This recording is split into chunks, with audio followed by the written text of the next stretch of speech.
Oke teman-teman semua, selamat pagi. Assalamualaikum warahmatullahi wabarakatuh. Allahumma shalli ala Muhammad wa ala ali Muhammad.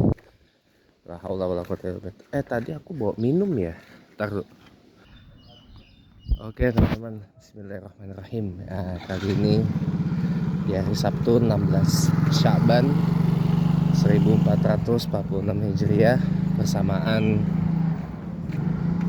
tanggal 15 Februari 2024. Kali ini kita akan OTW kali ini agak personal teman-teman, dimana kita akan OTW pergi ziarah kubur ya.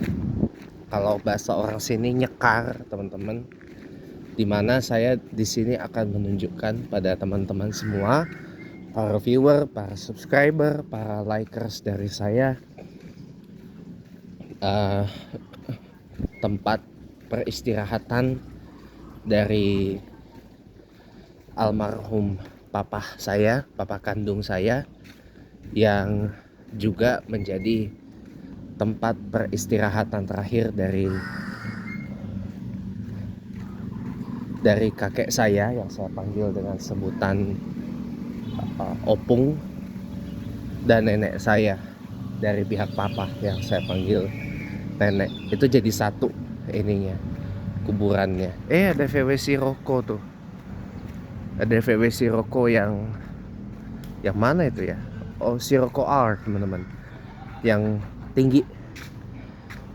Dia mesinnya 2000 cc. Kalau Sirocco yang biasa mesinnya 1400 cc TSI atau Twin Charger. TSI atau Twin Charger. Ini rumah dijual, sepertinya menarik ya. Blok AA 1A. Kayak apa? Sistem apa? Kode aransemen roda kereta api. ya kan? Kalau roda aransemen lokomotif itu kan ada A1A, ada BB ya, ada BB, ada BBBB, ada BDBD, ada CC, ada CCCC, ada DD ya kan. Nah, kalau DD jarang. Dan itu hanya eksklusif punyanya EMD, Elektromotif Diesel. Nah, jadi bedanya dengan lokomotif CC yang kita kenal di sini adalah jumlah jumlah sumbu rodanya. Jadi kalau DD itu dia 4, sumbu rodanya tuh 4 tambah 4 jadi 8. Dia punya 8 roda. 8 roda yang 8 roda penggerak lah intinya itu. Kalau CC kan 6 roda penggerak. Ya 3 tambah 3 kan. Iya. Kalau BB 4 roda penggerak. 2 tambah 2 gitu. Itu bedanya. Nah, kalau CC yang kita kenal nih, ada CC 201, 202, 203, CC 201, 203, 204, 206 itu adalah bikinan General Electric ya, atau GE Transportation ya. Kalau CC 202 dan CC 205 itu bikinan EMD, Elektromotif Diesel. Mesinnya juga beda. Kalau yang EMD dia mesinnya diesel 2 tak 2 stroke. Kalau yang GE dia dieselnya 4 stroke atau 4 tak. Itu bedanya. Nah, kalau lokomotif yang EMD itu nggak dipakai di Jawa. Dia dipakai di Sumatera. Di ngangkut batu bara di lintas Lampung Sumsel. Nah, Lampung Sumsel gitu. Itu bedanya. Tapi jujur saya tuh suka dengan ya lokomotif yang DD gitu ya, karena langka teman-teman. Dia punya empat empat roda, four powered wheels kalau kata orang, empat roda yang berpenggerak gitu, empat roda penggerak gitu, tambah dua jadinya 8. Dia punya total 8 roda penggerak. Kalau di total keseluruhan kiri kanan jadi 16. Kalau CC 12. Nah itu beda. Itu yang saya tahu sih ya, karena saya bukan engineer jadi saya kurang itu tahu. Tapi yang jelas kalau secara umum ya itulah. Iya.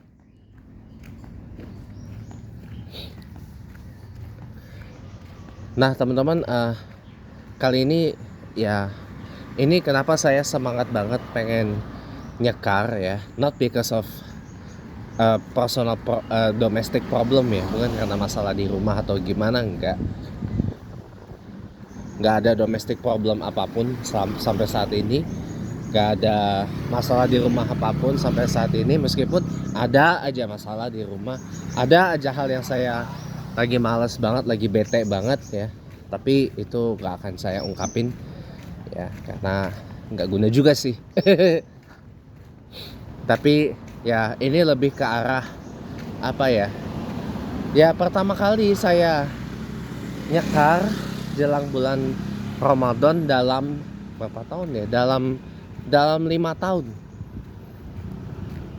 Karena tahun lalu kan kita nggak sempet tuh nyekar pada saat sebelum Ramadan kan.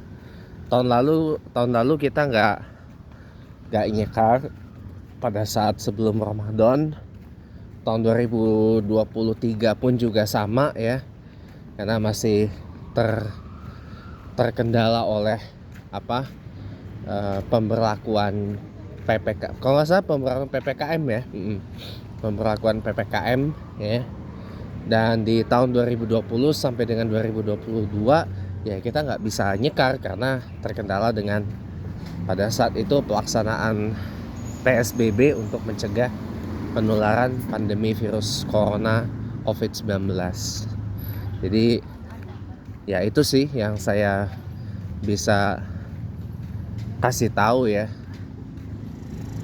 buat sedikit gambaran aja sih tentang, makanya itulah kenapa yang membuat saya semangat untuk nyekar sebelum Ramadan tahun ini gitu loh. Ini udah 5 tahun rasanya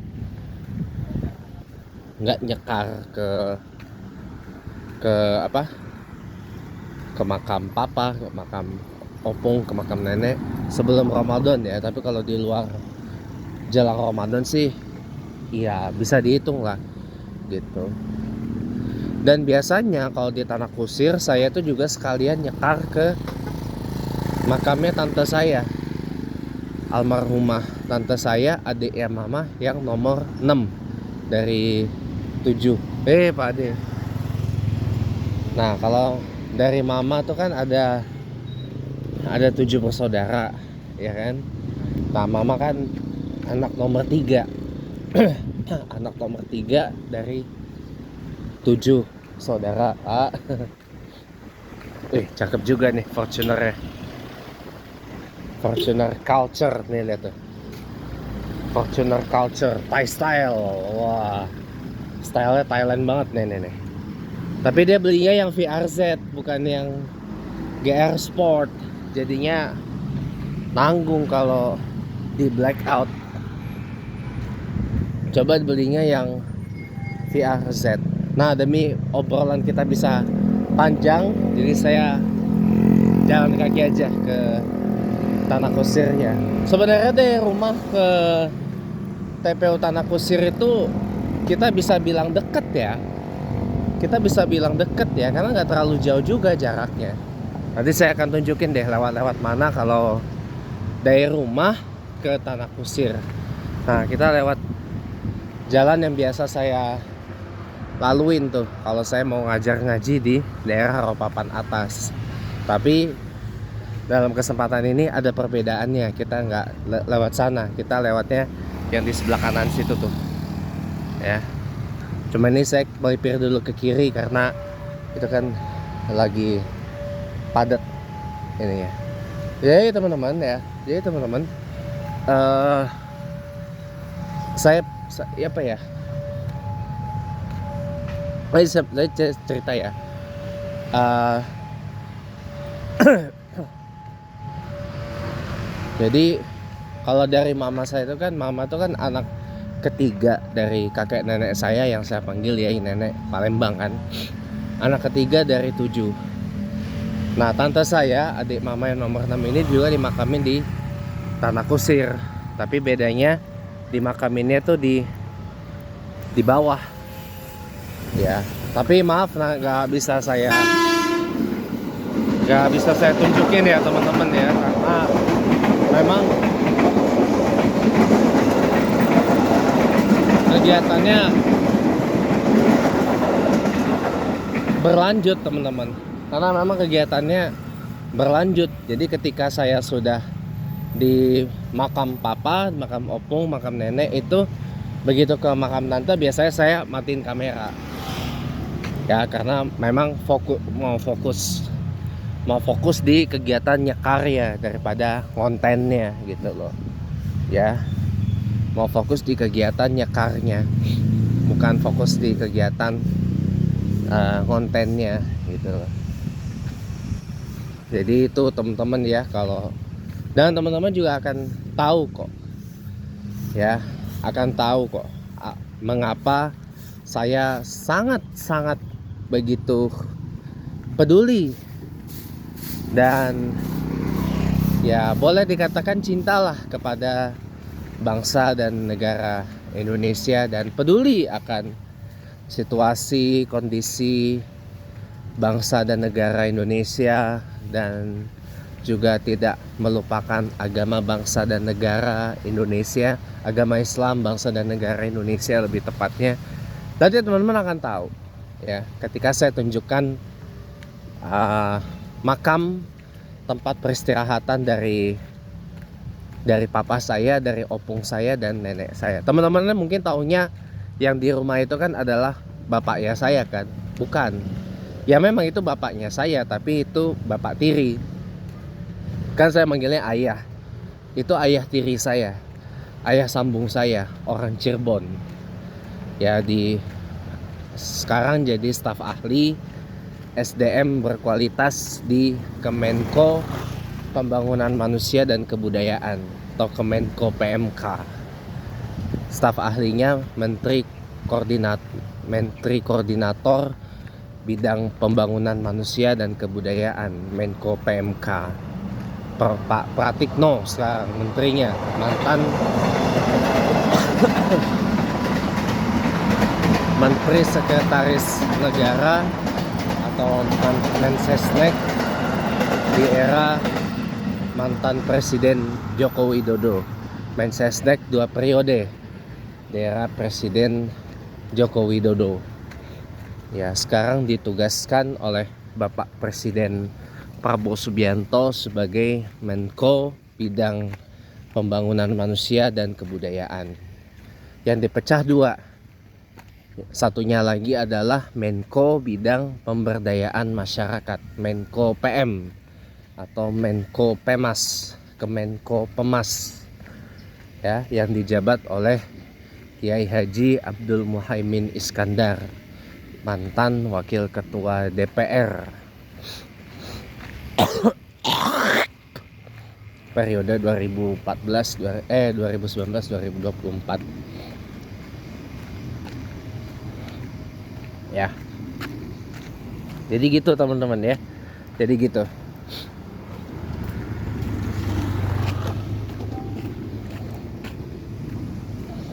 Jadi itu ayah tiri saya, itu ayah saya. Jadi saya anak tirinya beliau.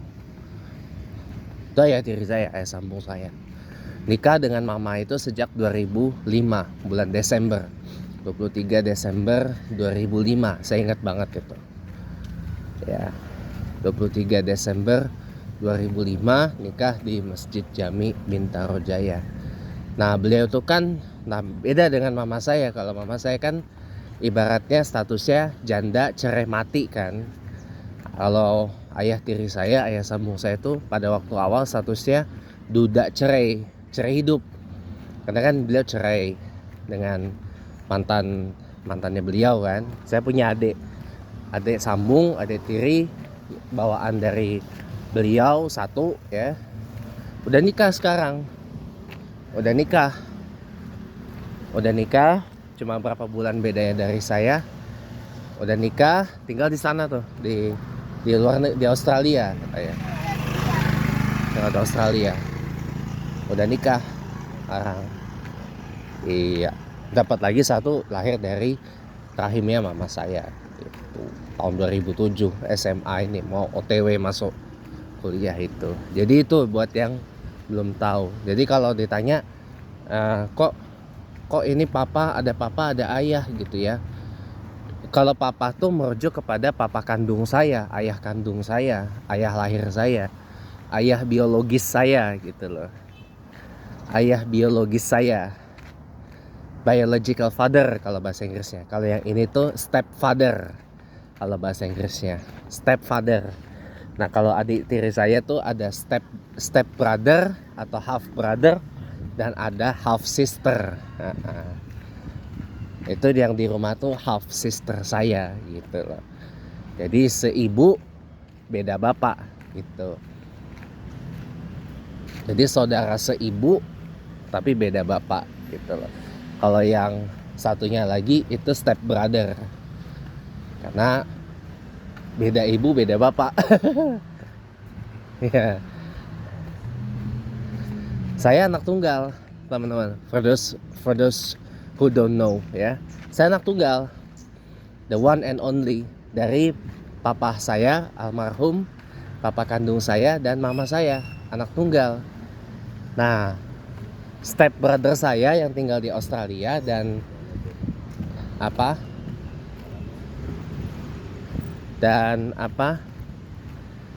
saya ya.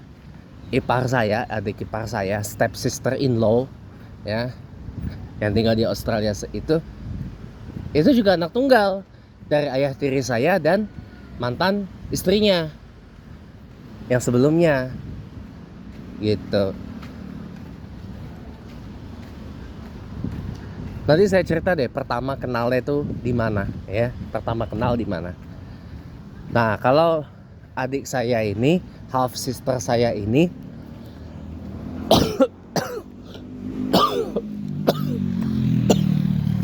itu juga anak tunggal dari mama dan ayah tiri saya, ayah sambung saya gitu. Jadi tiga-tiganya ini anak tunggal. Iya, anak tunggal gitu. Iya, anak tunggal. Karena setelahnya nggak melahirkan lagi. Iya. Karena mama saya waktu melahirkan half sister saya tahun 2007 itu usianya sudah 41 tahun, teman-teman. Ya, 41 tahun ya. Dan setelahnya ya sudah, memang itu aja rezekinya. Iya. Kalau itu saya jadi teringat cerita mantan artis tahun 80-an ya, Eva Arnaz ya. Eva Arnaz itu kan nikah kan lebih dari, kalau nggak salah sih 3-4 kali atau 4 kali ya. Termasuk pernah juga nikah dengan Adi Bing Slamet, pernah. Nah, dari yang terakhir ini yang dengan orang turunan Arab ini, nah Eva Arnaz ini punya anak satu, cowok gitu loh. Dan lahirnya itu di tahun 2007, teman-teman. Seumuran dengan half sister atau adik sambung saya, adik tiri saya yang perempuan. Tapi waktu itu beliau usianya 49 tahun. Itu pada waktu itu beliau usia 49 tahun. Itu riskan banget sih. Ya, lahirkan anak di umur segitu, di umur 49 hampir 50 tahun, tapi alhamdulillah selamat ya beliaunya. Dan setelah tahun 2000 itu ngilang dia, Eva Arnas itu. Sampai sekarang masih agak ngilang gitu. Orang Minang deh, orang Minang, Eva Arnas itu. Saya memang nggak lahir tahun 80-an ya. Tapi kalau yang familiar ya dengan film-film tahun 80-an, apalagi film-film panas ya, tahun 80-an. Itu beliau salah satu seksi ikon ya pada waktu itu. Salah satu seksi ikon seksinya dari film panas, dan juga ya beliau kan juga model panas, model hot pada waktu itu di tahun 80-an. Ya 80 awal 90-an lah. Gitu. Tahun 70, 80, awal 90-an lah.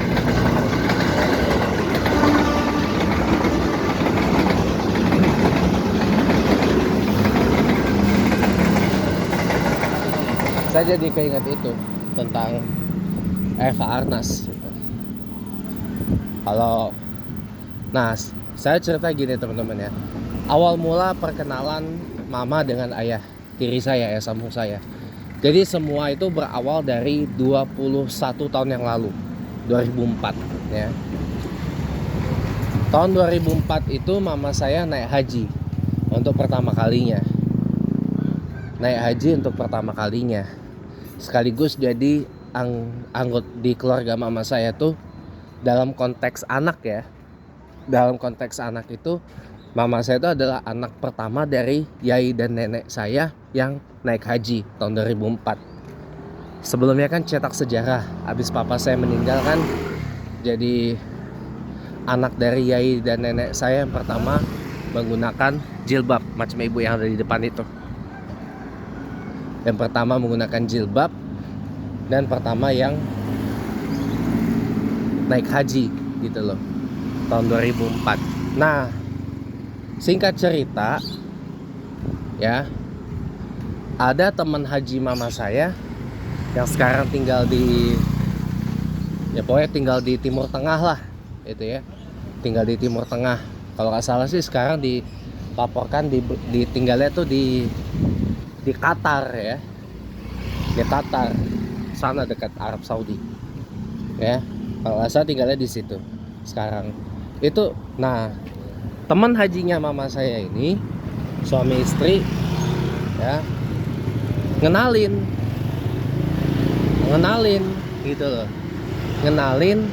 ada ini nih kan, adalah omongan-omongan kayak gitu. Saya nggak mau cerita ya, karena privasi, dan saya juga rasanya kayak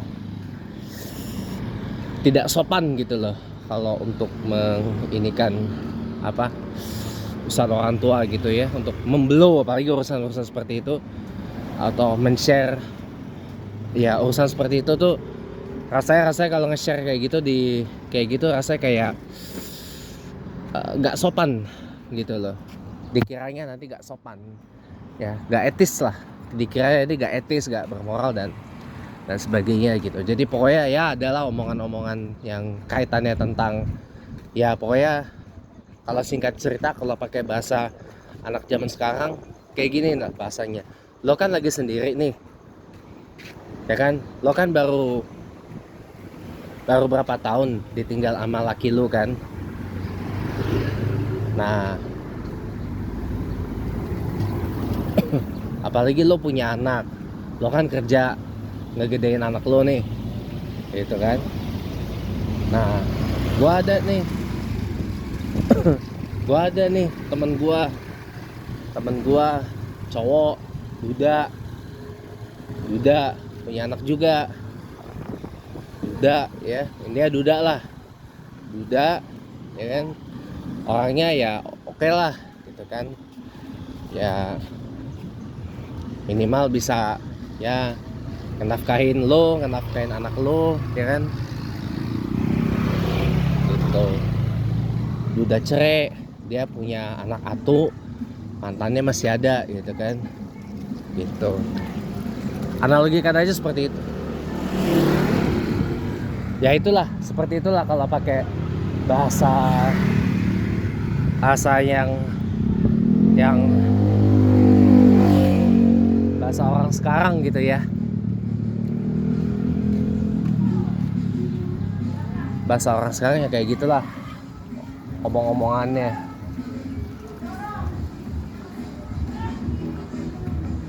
Ya gitu ya gitulah. Moga gak kena copyright ya itu musiknya. Oh, ada ibu-ibu lagi senam. Ya kayak gitulah bahasanya. Ya ada omong-omongan yang kayak gitulah. Pokoknya chit-chat kayak gitu. Ya. Ya kenalin. Itu kejadian tahun 2004. Ya, ke rumah. Di rumah dikenalinnya itu di rumah. Di rumah. Bukan di rumah sih, ya pokoknya dikenalinnya di ya lagi ada omong-omongan lah gitu. Nah, kemudian datang tuh ayah tiri saya, ayah sambung saya, datang ke rumah malam. Saya inget banget. Saya tuh waktu manggilnya masih om, ya kan? Oh masih manggil om, gitu. Waktu itu kan beliau belum tinggal di sini kan, beliau masih tinggalnya itu di Bekasi. Saya pernah ke rumahnya, jauh banget gila. Di mana ya, Bekasi mana ya? Ya pokoknya ya di Bekasi lah dulu. Beliau rumahnya di Bekasi kan.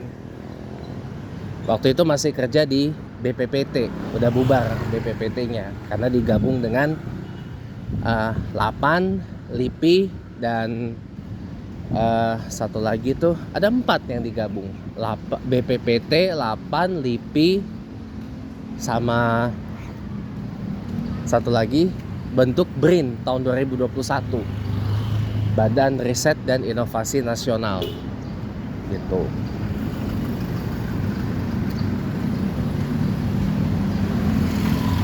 Ini jadi kalau saya bawa mobil ke tempat saya biasa ngajar ngaji tuh dari sini teman-teman, dari sini lewat sini, nah nanti lewat situ tuh, nanti lewat situ belok kanan, daerah Takwa belok kanan. Tapi kali ini kita belok kiri karena kita mau ke Tanah Kusir lewat gang Jalan Masjid Al-Muflihun. Tidur kan awal tuh tidur. Itu. Kita lewat sini teman-teman. Ya, ini kalau sore yang di belakang saya ini rame. Teman-teman. Ya. Jadi kalau sore di belakang rame. Teman gue itu ya, Pak. Nah, kawan-kawan semua. Nah, saya lanjut lagi ya. Malam-malam beliau datang ke rumah ya. Kenalin ya, dikenalin sama mama lah. Kenalin, ini apa tetet gitu kan. Dah, biasalah. Tuh malam-malam kenalinnya. Saya ingat banget itu kejadiannya. Terus sempat juga kan waktu mama saya lagi pergi, saya minta udah ditemenin aja lah. Temenin di rumah gitu kan. Dah nikah dah setelah sekian lama pacaran, berduaan, PDKT-an gitu kan. Gitu. Jadi itu teman-teman, singkat cerita mengenai kenalnya di mana gitu kan. Dikenalin temen haji, kenalnya di mana, bagaimana ini. Ya kalau yang lain-lainnya saya nggak bisa dan nggak memilih untuk tidak men-sharekannya kepada Anda teman-teman. Ya, saya tidak ingin apa rasanya melangkahi wewenang mama saya yang punya hak untuk itu. Dan pasti beliau juga nggak akan mau nge-share ya. Karena ya beliau mungkin berpikiran hal yang privat gak usah lah di share ke publik. Ini ada musik teman-teman, saya pause bentar ya, takut kena copyright. Oke, alhamdulillah udah lewat dari musiknya. Tadi maaf ya, pas tadi saya pause dulu karena takut kena copyright teman-teman. Karena YouTube ini tuh ketat banget hak ciptanya teman-teman. Masalah copyright ini YouTube ini ketat banget asli. ketat banget. Jadi makanya tadi maaf saya pause dulu ya musiknya ya, karena saya nggak mau kena copyright video saya ini. Udah banyak banget video saya kena copyright strike ya. Jadi saya nggak kepengen lah gitu kan untuk apa sampai kena copyright lagi untuk ke sekian kalinya gitu. Capek gitu loh. Ini ada bus langka Mercy apa ini? OF ya, mesin depan. Dia karoserinya dari Rahayu Santosa. Bus langka teman-teman. Mercy OF. Ya Allah kasihan banget nih. Saya nggak tega loh sama orang gitu. Bajunya kumal begitu, badannya hitam legem begitu, tidur di situ. Nggak tega saya rasanya. Nggak tega saya rasanya. Pengen saya bawa gabung sama saya, tinggal aja sama saya di rumah gitu kan. Dan saya kasih ini masalah apa segala macem ya, saya yang ini paling nanti ini saya rapiin lah rambut, baju apa segala macam. Nggak tega gitu saya tuh ngeliatnya, nggak tega saya. Nah, itu. Jadi gitu teman-teman, awal perkenalannya kalau ditanya kok bisa mamanya gitu kenal di mana dan kayak gitu. Nah itulah, walaupun maaf saya hanya bisa share segitu aja teman-teman, nggak lebih ya, nggak lebih, karena satu menyangkut privasi juga, yang kedua juga apa, saya pikir ya untuk apa hal private dibagiin ke orang gitu. Untuk apa gitu loh hal-hal yang sifatnya private dibagiin ke orang. Tapi yang saya tahu itu teman-teman, yang saya tahu hanya itu. Jadi kalau ditanya kenalnya di mana, pertama kenal itu yang bisa saya ceritain. Nah kalau awal mula mama saya kenalan sama almarhum papa saya itu, jadi gini ceritanya, ini yang saya tahu. Jadi mama sama papa saya itu adalah teman satu kampus, teman sekampus, teman satu universitas ya, teman satu fakultas lagi, satu jurusan. Jadi mama sama papa saya itu adalah papa almarhum ya, papa kandung. Kalau ayah tiri saya sama manggilnya ayah gitu kan. Kalau papa artinya papa kandung, tapi kalau ayah artinya ayah tiri saya. Oke? Nah, mama sama papa saya, papa ayah almarhum ya, itu kenal itu karena teman sekampus, teman satu jurusan, teman satu fakultas. Jadi mama sama papa saya itu adalah lulusan Institut Pertanian Bogor, IPB, yang sekarang jadi IPB University. Lulusan tahun 1988 teman-teman. Sama-sama lulusan dari kehutanan, insinyur kehutanan IPB. Insinyur kehutanan IPB. Jadi awal kenalnya pasti ya di kampus, nggak cuma teman sekampus, ternyata mama sama papa saya itu teman sekelas, classmates gitu loh, teman sekelas. Nah disitulah timbul bunga-bunga cinta, lulus, pernah sekantor juga waktu mama saya kerja di Panin Bank. Mama saya pernah kerja di bank teman-teman. Mama saya pernah kerja di bank. Kerja di bank Panin, walaupun nggak lama. Masih ada kantornya di Jalan Sudirman. Mama saya pernah kerja di bank teman-teman. Pernah kerja di bank. Saudara papa saya lanjut S2. Habis lulus dari IPB, lanjut S2 di Amerika, di Pittsburgh University, bukan Pittsburgh Pennsylvania, bukan ya, tapi di Pittsburgh University yang ada di Arkansas di Amerika. Dapatlah MBA Nah, disitulah kenapa ada MBA di belakang nama papa saya, Master of Business Administration. Kalau ayah tiri saya di belakangnya ada MSc, Master of Science, karena beliau adalah lulusan teknik kelautan dan perikanan dari Universitas Fukuoka di Jepang, Maritime and Fisheries. Dari lulusan Maritime and Fisheries dari Maritime and Fisheries Engineering dari Fukuoka University di Jepang, ya. Jadi beda, sama-sama lulusan luar negeri S2-nya. Cuma kalau papa saya almarhum bedanya dia lulusan Amerika, kalau ayah tiri saya lulusan Jepang S2-nya. Kalau saya S2 maunya di mana? Itu pertanyaan saya.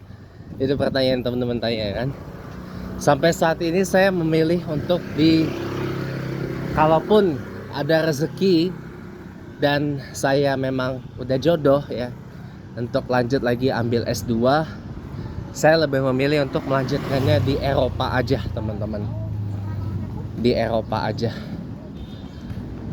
Ya. Di Eropanya mana saya juga belum tahu. Saya juga belum tahu karena lagi ngumpulin duit dulu. Sama lagi cari-cari jurusan yang cocok buat saya. Nih sebelah kiri teman-teman, intermezzo dikit. Ini sebenarnya adalah bengkel spesialis VW dan Audi 787 garage, 787 garage. Nanti kita tanya ya. Tapi nanti maaf ya kalau nanti kalau misalkan saya pulangnya jalan kaki lagi, saya tanya di situ, saya off cam. Karena ya ini juga menyangkut mereka ya. Tapi nanti saya akan kasih infonya setelah saya dari sana. Ini seperti biasa teman-teman, jalan tanah kusir. Ya, seperti biasa setiap hari ramai oleh hiruk pikuk aktivitas.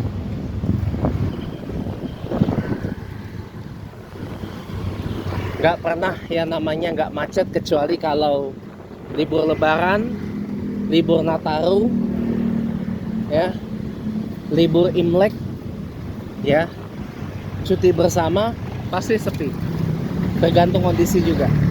Tapi kalau ini memang kebetulannya aja lagi macet, karena biasanya ya memang seperti ini kawasan tanah kusir itu, karena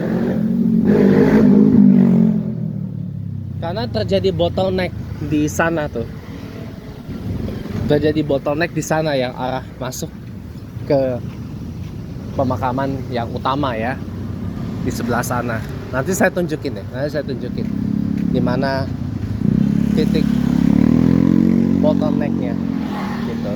Untuk itu kita nyebrang dulu sepertinya ya, karena ini traffic motornya luar biasa padat ya. Motornya ini luar biasa padat ya. Nih, ini juga untuk pejalan kakinya kurang nih teman-teman, karena lihat sendiri deh ya, orang sekarang bermobilitas lebih cenderung pakai kendaraan bermotor timbang naik transportasi umum. Nanti saya pulang dari sini, saya tidak jalan kaki teman-teman ya, tidak jalan kaki, tapi ya naik entah Jaklingko atau Transjakarta ya, kita belum tahu ya, nanti belum pasti ya.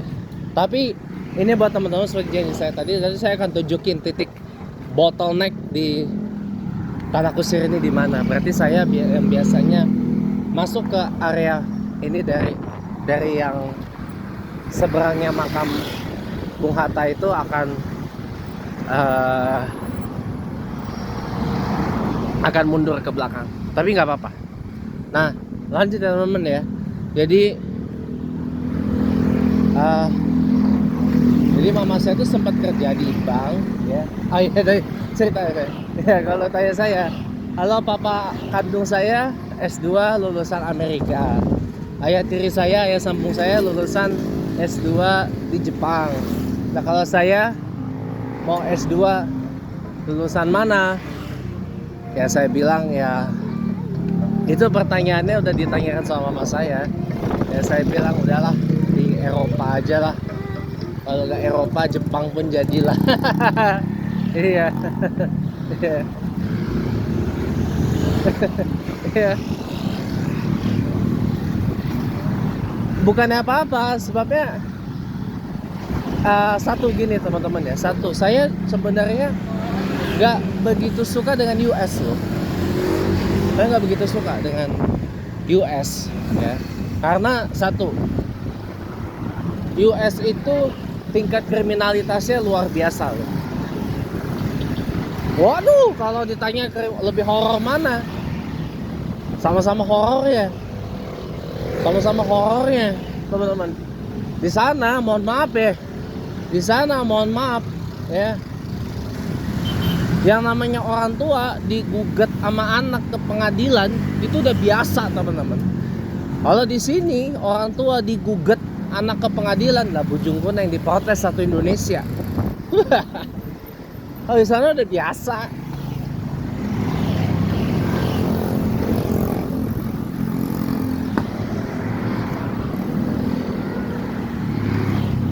Aduh, di sana mah serem-serem ini ya, kasus true crime. Makanya teman-teman kalau suka nonton channel-channel true crime ya, kayak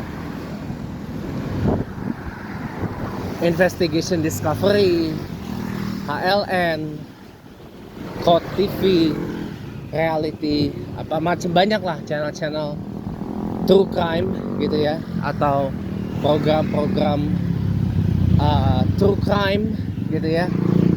Di sana tuh ngeri coy. Itu yang membuat saya gak gitu suka sebenarnya. Kecuali satu, Washington DC nya. Karena gini, mungkin bisa dibilang Washington DC itu adalah satu dari sekian tempat di US yang tergolong safe, aman dari tingkat kriminalitas ya. Maksudnya tingkat satu dari sekian tempat di US yang safe dari tingkat kriminal. Serem teman-teman ya. Dua, Washington DC itu kan murni didesain sebagai pusat pemerintahan, pusat ibu kota. Ibu kotanya US. Jadi memang gak terlalu mengandalkan sektor yang komersil di sana. Dan penduduknya juga tidak banyak. Washington DC itu. Kecuali itu. Kalau di US. Maka pastinya kalaupun memang jodohnya saya ngambil S2 di US, pasti saya kepengennya adalah masuk di universitas yang ada di Washington DC, gak di tempat lain. Kalaupun saya jodohnya tinggal di US misalkan, ngomong apa toh, kalaupun saya jodohnya misal tinggal di US ya, saya akan lebih memilih untuk tinggal di DC, Washington DC dan sekitarnya, ketimbang di tempat lain. Sekitar Washington DC itu ada Virginia, ada Maryland gitu. Ada Virginia itu tempat bandara paling sibuk di daerah DC Raya atau Greater DC, Washington Dulles ya.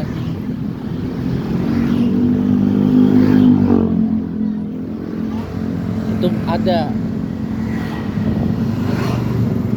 Dan di Virginia itu juga ada Pentagon, kantor Departemen Pertahanan, Department of Defense. Aduh, maaf, musik. Ya, alhamdulillah. Jadi di Virginia itu ada bandara yang paling aktif melayani wilayah DC Raya. Bentar lagi kita udah mau sampai. Dan kantornya DEPHAN Amerika Serikat, Departemen Pertahanan yang disebut Pentagon itu adanya di sana, di Virginia. Kalau Maryland itu tempat kemarin tuh kejadian kecelakaan pesawat American Airlines lawan helikopter angkatan udara, angkatan bersenjatanya Amerika Serikat, US Air Force. Itu kejadian itu di situ, di Maryland, di bandara Ronald Reagan National.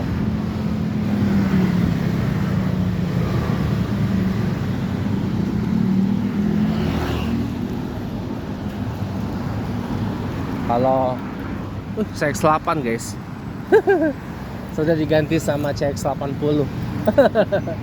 Iya. Nih sebelah kanan udah sampai tadi. Nah ini yang saya sebut titik bottlenecknya Tanah Kusir. Jadi dulu teman-teman, ini tuh bisa lurus dulu, bisa lurus gitu. Cuma karena keseringan terjadi bottleneck, akhirnya dibikinlah jadi belokan seperti itu, dibikin satu arah jadinya. Tapi tetap aja, nih titik bottlenecknya nih. Kalau dari sini, dia dulu itu bisa lurus ke sana dulu sebelum dibikin belokan seperti ini. Tapi untuk meredam bottleneck makanya dibikin seperti tadi. Oke. Nih, alhamdulillah kita udah sampai di Tanah Kusir, teman-teman. Ini rame karena karena kebetulan ini ada yang nyekar juga. Oke, kita lewat jalur yang sepi ya teman-teman ya.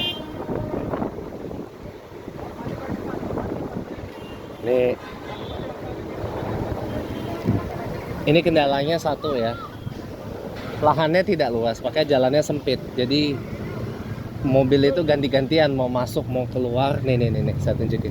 Nih, mobil itu keluar masuk tuh harus bergantian karena jalannya sempit. Memang nggak luas sih TPU Tanah Kusir ini kalau dibandingkan dengan TPU. Saya pernah ke TPU Karet Tengsin ya, tempat makamnya almarhum Ustaz Jeffrey Al-Bukhari rahimahullah. Itu makamnya di sana, di Karet Tengsin. Terus TPU Karet Bifak ya. Karet Bifak tuh luas banget areanya. Nah, di situ adalah tempat peristirahatan terakhir sejumlah tokoh. Artis Benyamin Sueb, Bing Slamet, pelawak Bing Slamet itu juga makamnya di sana. Karet Bifak. Hajah Aminah Citra Kasih, Kus Hendratmo, kemudian Muhammad Nasir, Fatmawati Soekarno. Fatmawati Soekarno juga makamnya di sana, di Karet Bifak. Fatmawati Soekarno, kemudian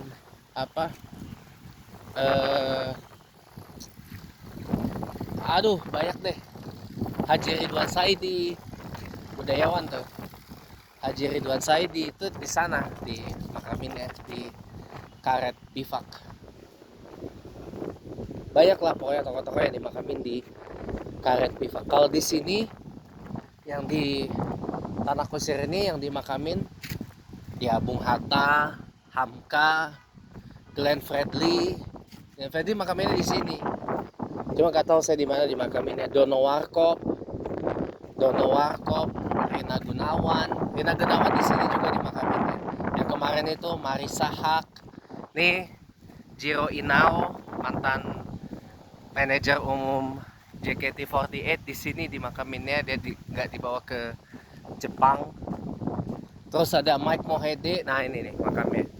Ada Mike Mohede nih, Michael Prabowo Mohede nih, Mike Mohede atau Mike Idol itu.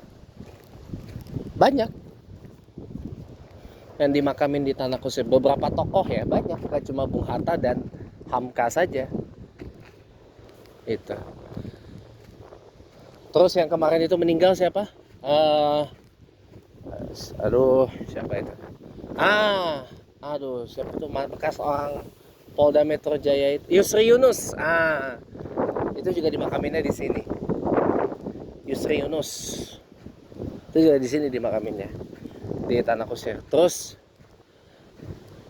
mantan ketua Masjid Istiqlal ya, Kiai Haji Muhammad Muzamil Basyuni itu juga dimakaminnya di sini. Gitu. Nah ini udah mau sampai di tempat peristirahatan terakhir dari papa, opung, dan nenek saya. Dan di sini teman-teman akan tahu mengapa saya begitu vokal sekali menyuarakan kepedulian terhadap bangsa dan negara Indonesia dan juga agama Islam. Di sini teman-teman akan tahu. Di sini teman-teman akan tahu. Di sini teman-teman akan tahu. Ya, kita akan sampai sesaat lagi ya teman-teman ya.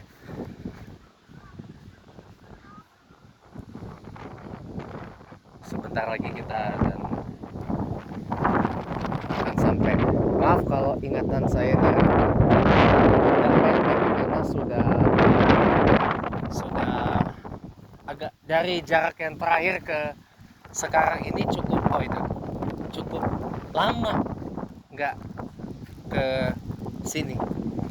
Terakhir itu saya kesini di 2024 bulan apa gitu, saya lupa. Nah di situ tuh, nih teman-teman, sebentar lagi ya. Nah itu tuh, ya, nih teman-teman, di sini teman-teman akan tahu dan akan mengerti. Di sini Pak, gitu.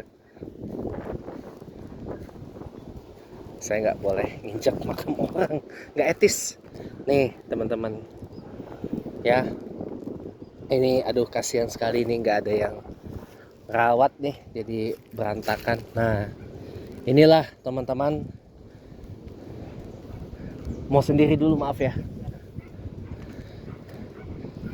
Disinilah teman-teman tempat bersemadi, tempat beristirahat terakhir dari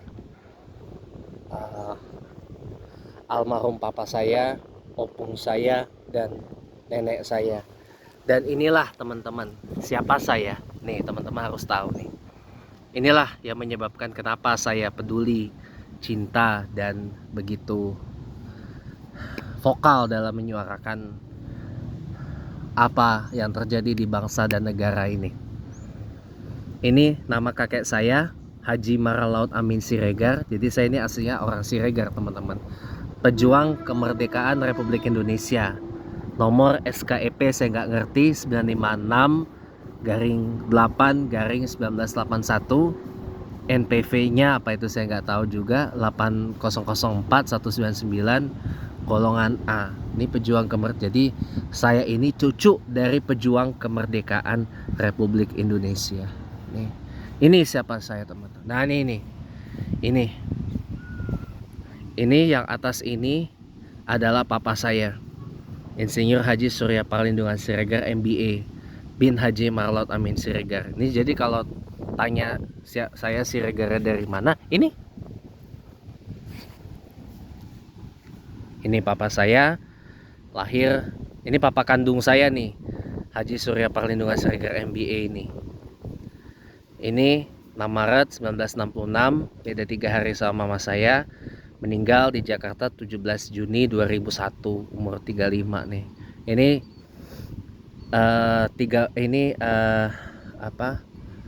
tiga bulan sebelum tragedi 9/11. Ini opung saya, Haji Marlot Amin Siregar. Ini opung buyut, Haji Sultan Marancar Siregar. Lahir Pematang Siantar 10 Mei 1926, seumuran dengan mendiang Ratu Elizabeth II nih. Lahiran 1926 tapi tanggal 21 April. Meninggal di Jakarta tanggal 13 November 2017. Ini nenek saya, Haja Nurhaida Pulungan, binti Haji Mali Marjo Pulungan. Ini juga opung buyut saya nih. Lahir di Tapsel tahun 34, 27 Juli 1934. Ini beda setahun nih sama yai saya. Wafat Jakarta 23 November 21. Umur 87 meninggalnya nih.